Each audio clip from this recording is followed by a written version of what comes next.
మీ business ఏదైనా మీ ఊర్లో promotion చేయాలంటే అది సుమన్ టీవీతోనే సాధ్యం. ఇప్పుడే సంప్రదించండి.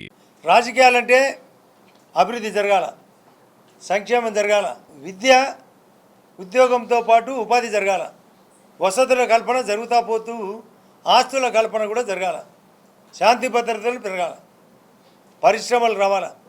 నా యొక్క అభిప్రాయంలో నేను పదే పదే చెప్తాంట, 4 ఐలు ఒక WT అని. ఒక ఐ అంటే ఇరిగేషన్ పెరగాల, ఇన్ఫ్రాస్ట్రక్చర్ పెరగాల, ఇన్స్టిట్యూషన్ పెరగాల, ఇప్పుడు అనబడిన ఇండస్ట్రీ పెరగాల, వెల్ఫేర్ పెరగాల, ఎంప్లాయ్మెంట్ పెరగాల, టూరిజం పెరగాల. ఇదంతా చక్కగా చేసేది నా గౌరవ నరేంద్ర మోడీ గారు ప్రధానమంత్రి. దానికి ఒక రఘురామరాజన్ RBI గవర్నర్ గారు చెప్పినారు ఒక చక్కటి మాట.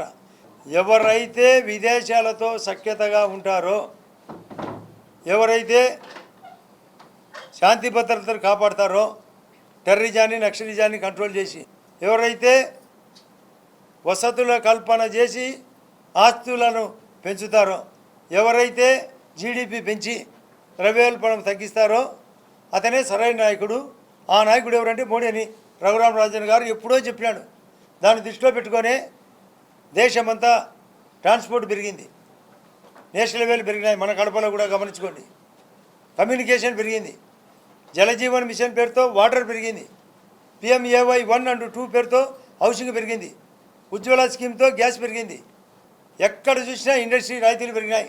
మామూలుగా ఉద్యోగ అవకాశాలతో పాటు ఉపాధి కోసం సెంట్రల్ స్పాన్సర్డ్ స్కీమ్స్ అని పెట్టి PMEG అని, NLM లోన్ అని, ముద్రా లోన్ అని, జన్ధన్ లోన్ అని, స్టార్టప్ ఫండ్స్ అని, స్టాండప్ ఇండియా అని, డిజిటల్ ఇండియా అని సబ్సిడీతో కూడిన లోన్లు.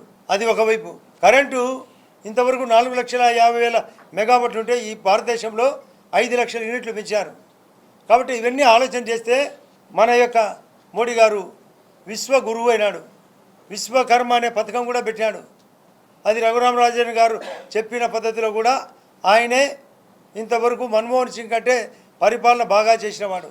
ఆ రోజు మన్మోహన్ సింగ్ కేవలం గ్రామీణ ఉపాధి 80 రూపాయల కూలితో ప్రజలకు కేవలం కూలీ రూపంలో పెడితే, ఈయన వచ్చిన తర్వాత 16 ఐటాలు ఈరోజు 307 రూపాయలు కూలి మన ఆంధ్రప్రదేశ్లో.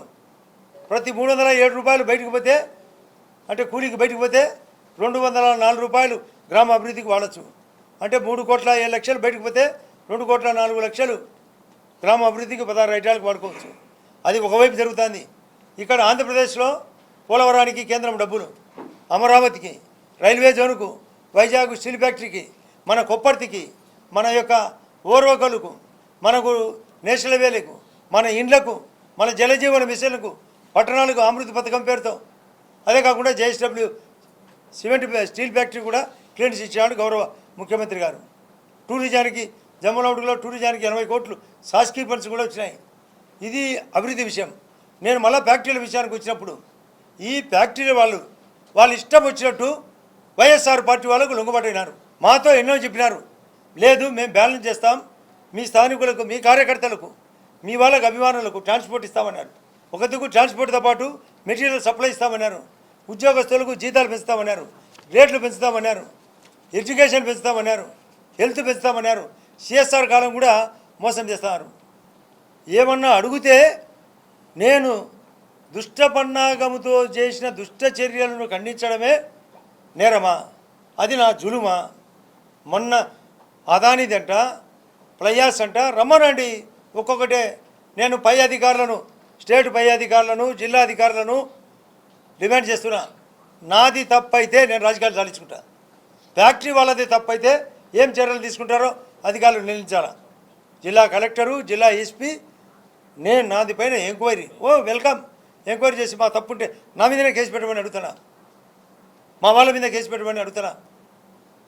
ఎన్ని తప్పులు చేసినారు, ఎన్ని రకాల మోసాలు చేస్తున్నారు.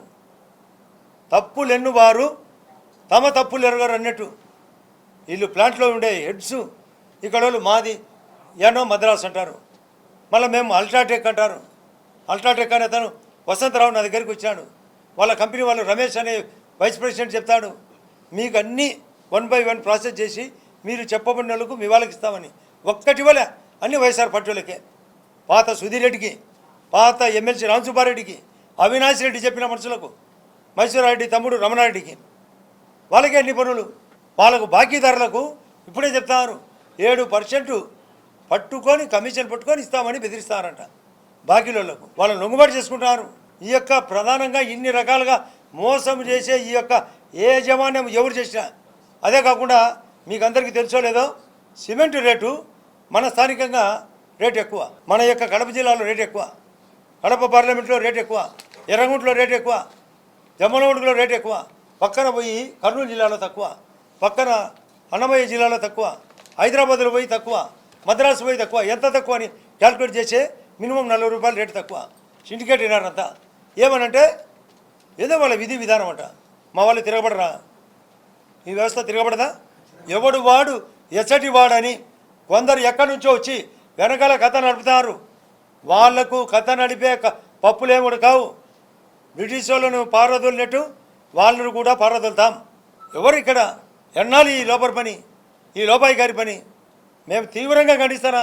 తీవ్రంగా ఖండించడమే నాది అధికార జులుమా. నేను 10 నెలలైంది.